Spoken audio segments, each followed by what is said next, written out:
Good morning. It is 23 minutes after 7 o'clock. And joining us in studio this morning, your local New York Life agent, Damon Graham, back with us. Good morning. Good morning, Mike. How are you? Doing great. How about yourself? All is well on this end. Blessed at every turn. Good. How's family? Everybody doing okay? Faring through all the schools and COVIDs and all the things we're dealing with today? All the adversity is under wraps. Good. Well, of course, for folks that have not heard Damon and myself chit chat, Damon joins us once a month, and we talk just life. Because obviously what Damon does is, we talk about insurance and talk about all this, but really at the end of the day, it's not talking about what insurance you need or what things you need. It's like, well, what are you doing with your life? And that's what we need to determine, what things you need to make sure those things happen. One thing that I didn't realize going into, starting this career, this practice, is how much of how much psychology goes into it. Yeah, that's true. I should have a couch built into my office. Well, you're because it's a lot about habit forming and everything. It's just like anything else 101, when it talks about finances and things like that. Yes, you're planning for your future, but if you don't have a plan for how you're doing things today, it's really hard to plan for the future. And so I imagine, you're talking future with a lot of folks, but to get there, to get them to see there, you got to get them organized today, if that makes sense. Yeah. I mean, the old adage, you can bring a horse to water, but you can't make him drink. Sure. And the planning is a lot of the same direction. Mm-hmm. And a lot of people, excuse me, look at it and they're just apprehensive about it. Right. Because they just don't know. And they're scared to ask the questions because they don't want to look foolish, or they think, oh, I should already know this. Or yeah, you feel like you missed some meeting that we all had or something and supposed to know these things. And that's not the case, really. No. And especially in today's world with everything changing, the volatility in the markets, the new and improved different products that are on that are available that can help formulate your plan and form it to you. Well, exactly. And I think where people that aren't necessarily in that side of things in their world, where they're not necessarily thinking about retirement and IRAs and all the things we mention when we start planning for our future. It's like gold, all the different. I mean, you get inundated with commercials on different things for investment purposes. But I really think a lot of people still think you either have to be to get involved with that. It's either you start seeing these Robin Hoods and all this stuff that's going on in the world, and I think a lot of people think that's like future planning and all. You know what I mean? I think they think playing the stock market is like investing in your future. And I'm like, no, that's dabbling. That's dabbling. Yeah. But you know what? And in fact, I was having this conversation with my son last night because he was starting. I mean, he just graduated high school and the brain is starting to actually kick in. Right. So it's a good thing. But he was asking about, stocks and stuff like that. And, it was, hey, that's dabbling. That's a learning platform, but your actual plan is a whole different scenario. Sure. And I reiterated to him, I said, that would be great. I said, you get a little bit of money. You want to play on E-Trade. You want to play on the stock platform.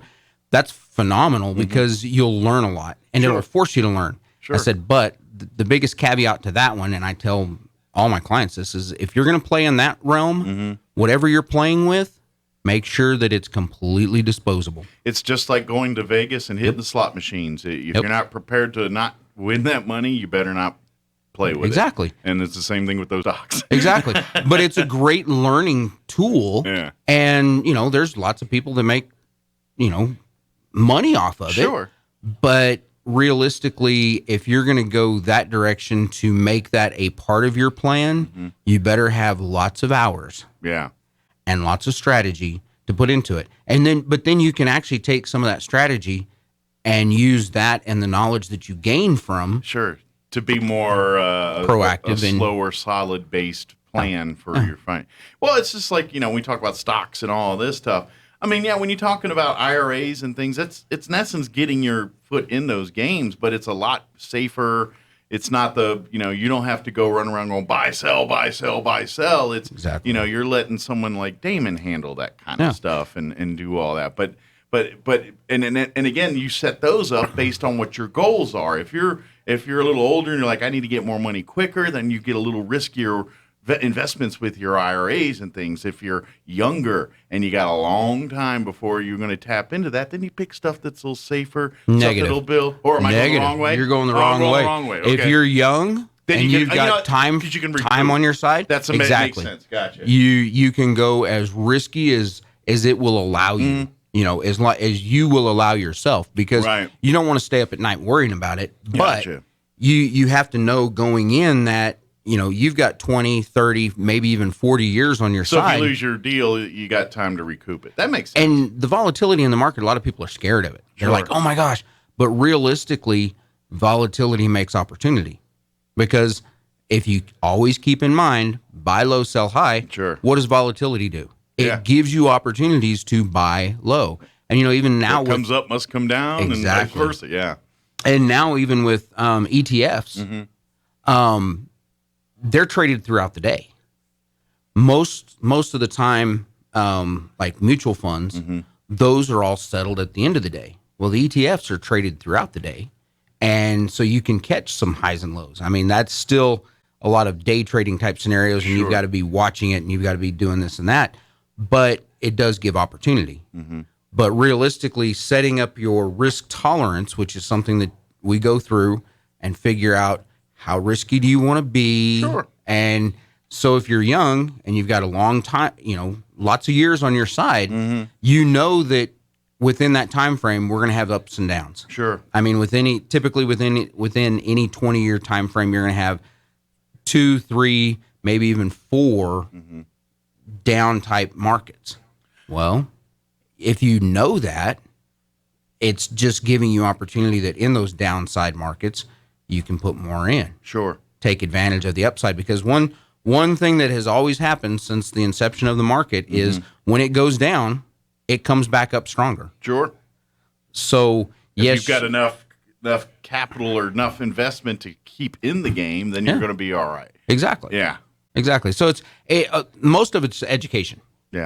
Realizing and knowing and having faith in the process. And you can do both at the same time. I mean, with your IRAs, if you're in the middle of the road here, maybe you're like, well, I want to have a little risky, but I don't want to be too risky. It's like, all right, well, let's set some and invest in more slower, tried and true money-making things, while we take an X percentage and say, all right, let's have a little fun and let's go do something a little more bigger risk, bigger reward style stuff. A balanced portfolio is the key.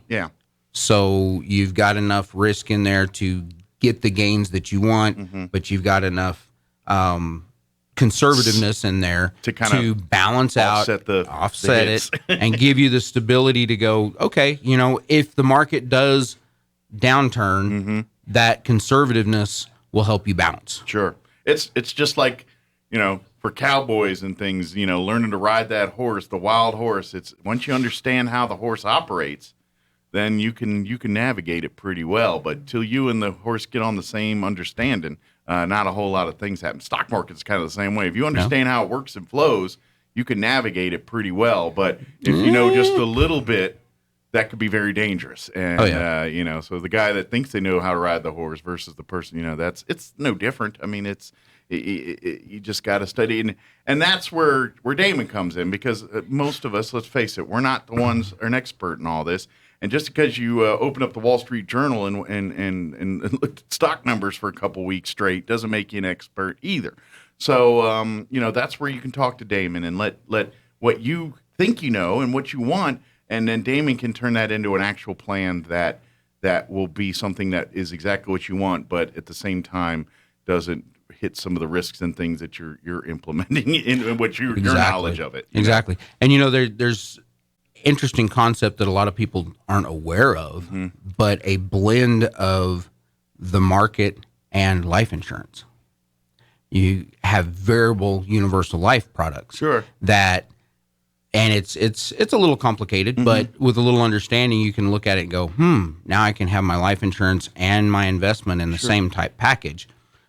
For some people, that's a good thing. Some people, it's not. Yeah. But it gives that, if somebody's really young and they're like, well, I like the market, I don't see any value in life insurance. They say, well, you can blend the two and have the best of both worlds. Yeah. So it's just a matter of educating, finding out what fits you. Sure. And then going. And then implementing and staying on it. Yeah. That's the biggest thing. A lot of people go, well, I prefer term over a whole life. And, I'd rather buy term, invest the difference. And I said, that's a great strategy. However, only 2% on average actually follow through with it. It's a plan you have to stick to, or it's a waste of time. Exactly. And then you end up 20 years older. You still have it, your term is running out. Sure. And you never invested the money, so you have nothing in retirement. Sure. It's kind of like, people, buy a house or something like that, and their plan is, well, I'm going to pay more on the mortgage and pay. That's great. But that only works if you consistently, keep doing that. If you just do it once in a while, you're not going to get the benefits that you truly had hoped for. You almost have to keep it planned, and you have to keep it going, and you keep cranking those percentages in. That number's going to keep going down. But if you do that sporadically, you're not going to have the desired effect you had hoped on. Exactly. So that's the bar. Yeah, plans are a wonderful thing, but they're only as good as the person that actually executes them. Exactly. And goes and does. And you just mentioned mortgages. Well, interest rates are at all-time lows. And that even opens up a door to say, well, okay, so if I refi my house and I've got, 3% or lower, that's great. Well, maybe it's not a great idea to double up on your payments when you're only paying 2.75% interest when you could be gaining more than that in the market. Take that extra money and say you can make a bigger chunk of change or basically, in essence, make your net worth more doing it that way than doing something which you think is probably the smart thing to do, but there's a smarter, better way, And you don't put that money into an IRA. You put it just into a straight investment account or that type. So then after you build up that amount for 10 years, then you've got it. You go dump it in on your mortgage, and maybe you pay your mortgage off 10 years early, but it was from the growth in the market, not doubling up your payments and saving you 2.75%.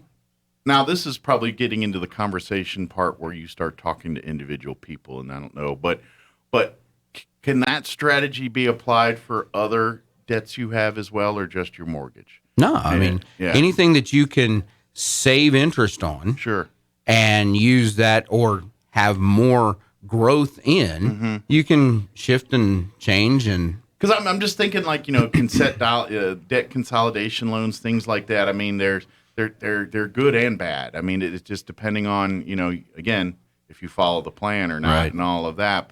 But using that as an investment strategy, is that a bad idea, or is that? It depends on exactly because I see a lot of things rolling around in your head. Yeah. So it depends upon what your actual thought process is. I mean, I'm just wondering. Realistically, in my opinion, paying down your debt outside of a mortgage in that situation is pivotal to the plan, because you can fill up a bowl, but if the bowl has a big hole in it, you're not going to get that bowl full. Gotcha. So plug the hole, get your debt structure figured out, and get it under control.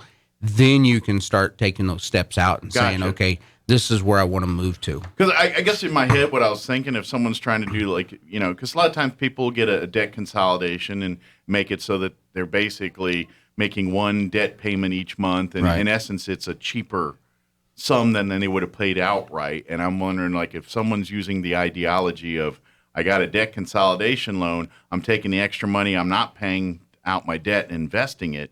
I mean, is that potentially, depending upon the interest rates that are being charged and what you're actually getting. Gotcha. Because there's always ups and downs in the market, so there's no guarantees in what you're going to return from the market. So if you've got a debt consolidation loan at 10%, that's tough to overcome on a consistent basis. Gotcha. So it's not a steady, that's what the big worry is it at the moment that plan, something happens where income's not steady, whatever it is, you get laid off or furlough or COVID or whatever Exactly. happens, you have no net there or backup plans. And, interest rates, returns on the market, all of those play into it. And even interest rates have an effect on whole life insurance. Gotcha. In fact, right now in 2021, industry-wide, every company is having to redo their premiums on their whole life products, because the nature of the whole life product is that at a certain point, the cash value build inside of it is supposed to be equal to the death benefit, yada, yada, yada. Mm-hmm. Well, because we've been in basically a zero interest rate environment for so long, that downward pressure on these products has caused, the regulation to come in and say, hey, we've got to rethink and reprice everything. Gotcha. So now, throughout this year, several of the providers have already done it. I know that New York Life, at 1st of November, ours are being implemented, and some companies out there have had 70 to 100% increase on their whole life premiums over their prior products. Wow. Because of this type of scenario. So interest rates have an effect on everything across the board. Sure. If as a plug, whoever your provider is, if you were thinking about doing whole life insurance, if you haven't done it yet, you might check with them and see if you can still get under the radar and get the cheaper premiums. Yeah, absolutely. Because it is a huge increase for some companies and big names. Wow. So check into that. Definitely. Obviously, if you're like, what is he talking about? Just call Damon and let's get you, see if we can get you in. Exactly. Without a doubt. And, I've been talking to several of my clients that, have planning with me, but they have planning with other carriers. Sure. One in particular, and I told him, I said, you need to go talk to this other carrier, because that, you may need to flip that one into some whole life. I said, we've got our planning over here and it's pretty solid. I said, but you've got the biggest part of your term over there, and if it has a conversion option on it, you need to take advantage of that. And he's like, oh my gosh. And so he's on the phone with them the next day going, hey, what's the story? Yeah, wow. Yeah, so it's all a matter of using the tools that you're provided with. Sure. And if you don't know what those tools are, you got to ask. Well, and that's where I think exactly what we're talking about with Damon here, and this is why it's so important to have kind of a partner like Damon when it comes to your finances and looking at those things, because if nothing else, Damon's that can be your devil's advocate, can also be sounding board. Yeah, your sounding board on that, because let's face it, the decisions that you make when it comes to your finances are probably some of the biggest decisions you're going to make for you and your family. They should be. Yeah, absolutely. So why would you not heed the advice of someone that, well, let's face it, does this for a living every day, and can look at and really and this is the thing. It's because I wonder too if people also look and think, well, he's going to tell me I got to spend less, and it's kind of like the doctor scenario. It's like, well, he's going to tell me I got to exercise more and eat better. Well, and a lot of that is true. Yeah, and I'll tell you this. I look at it in my practice that when I sit down with you and I start asking questions and digging into your life, it's for two different reasons. One, so I know who you are, how you tick, and so that I'm not making recommendations that are just out of left field. Sure. And then to better understand where you're coming from, so that, and where you want to go. Sure. But, it's one of the things that really drives it home is just, if you're just stabbing in the dark, you're not gonna accomplish anything. Sure. You've got to really dive in and look at, okay, so what is my ultimate goal? Where am I headed? Where have I been? Because the past always, if you don't know your history, then you're destined to return, repeat it. Doomed to repeat, yeah. And absolutely. if you had terrible financial, you didn't do it right the first time, you may return to that. Absolutely. But if you're not have an understanding of what you did was wrong and why you didn't, you're bound to just keep going and doing the same thing, and that's exactly. But and here's the thing too, like you said, yes, you're giving them a little bit of that doctor, this, but at the same time, he's there, like, just because your end game is different than other people's end game doesn't mean Damon's gonna be getting on to you for that. His job is to help you get to that end game. Right. And he also understands not everybody's financial goals are the same. I mean, yeah, when you think the American dream with the 2.5 kids and the picket fence and all that there is kind of a cookie cutter where we all kind of want to end the same place and have enough money to not have to work when we're 85 and everything else. I mean, we all have that, but as far as how much money, where do you want to do, your family, if it's, if it's just your husband and your wife together, you probably don't need to there's no kids, things like that. Your financial savings and the way you'd handle things is going to be different than someone that's got 4 or 5 kids and there's generations that you want to set up past this. I mean, so that all that comes into play. And so that's where sitting down with Damon is important and just saying, well, what's your deal here? What are you wanting to do? Or when you're 65 and ready to not do anything anymore, where do you see yourself sitting? And exactly. And that's what gets you there. And, and playing the doctor role, if you go into the doctor and you're telling him, well, doc, my foot's really been hurting, but it's really your head, he's going to diagnose your foot. Yeah. So, being truthful and putting everything out on the table makes all the difference in the world, and being completely honest. Yeah. And you're right. Each plan is different, and it has to be tailored that way. Mm-hmm. And it's not my job to judge you in what your goal is or what your plans are. Yeah. It's to educate and provide the information and the products and services to help you reach that goal. Sure. Because, I mean, I'm working with individuals that, they realize, I'm going to have to work until I'm 70. Mm-hmm.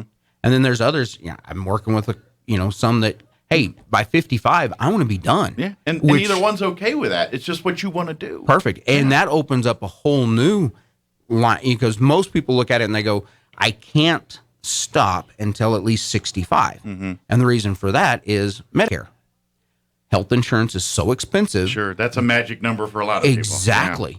Even though, for a lot of them now that they're looking at, well, I've got to be 67 and a half to get full Social Security, but I'm going to stop at 65. I can bridge that gap for a couple of years with my other income until Social Security kicks in. But 65 is the golden number for Medicare.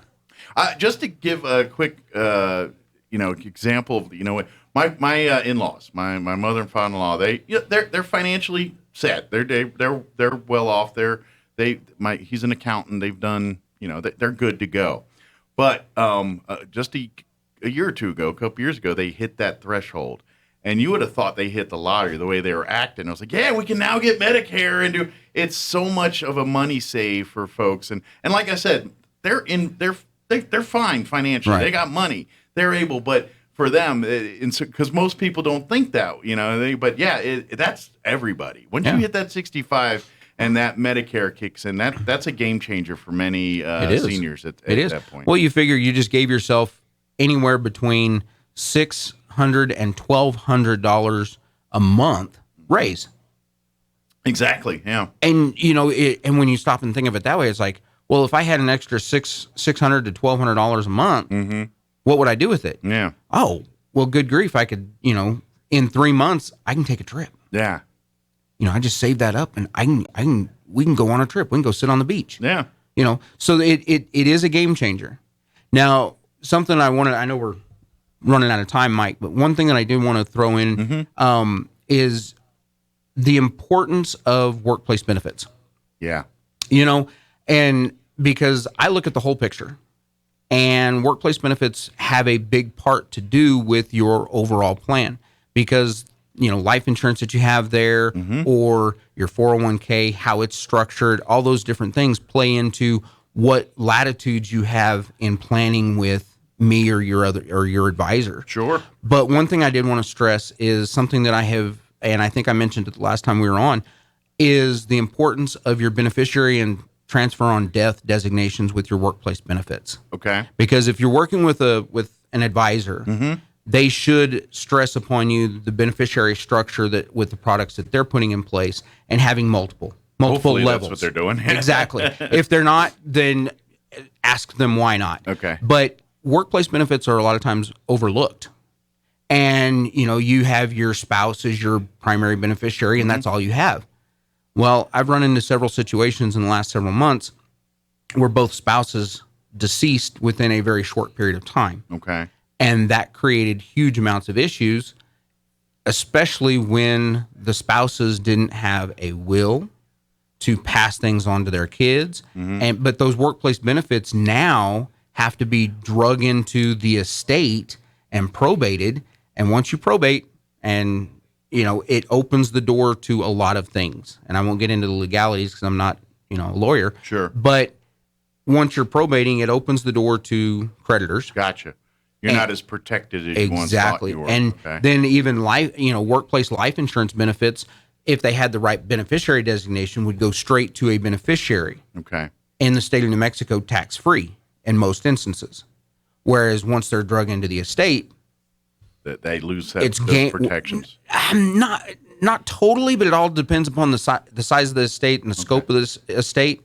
But it opens a whole lot of other doors that shouldn't be opened. It's a place you don't want to go if you can avoid it. If you can avoid it. So workplace benefits, wills, and this is all Matt's Bristol's stuff. Yeah. But because I know he's on the show all the time. But those are all things that really come into play, making sure the wills are there, the powers of attorney, the executorships, all those things, because it becomes part of the plan, because that's the tail end of the plan. And if your crescendo isn't expressed correctly, everything else just falls apart. Absolutely. So I just saw a time, and I think Sean wants to eat pumpkin pie. I was going to say we didn't get the pie done. Pumpkin pie here. So while Sean's getting our pie ready, it's aging. If you've been listening to this last 20 minutes, like, man, I need to talk to Damon here. I think I mean, even if we got you in the weeds a little bit here, he'll bring you back. But please give Damon a call. Let him sit down and talk with you, and that, to be actually honest, the first thing you're going to have is a conversation, figure out what's going on. But call Damon. You can reach his office direct here at call the business line 575-623-0803, or you can call his cell 575-626-4298, or you can email Damon at dd.graham@ft.newyorklife.com. So it probably won't remember any of that. Just give him a call. The best way is my cell number 626-4298. They're good, and that way you can get a hold, and let's sit down and make an appointment. And a good solid week, he'll probably call you.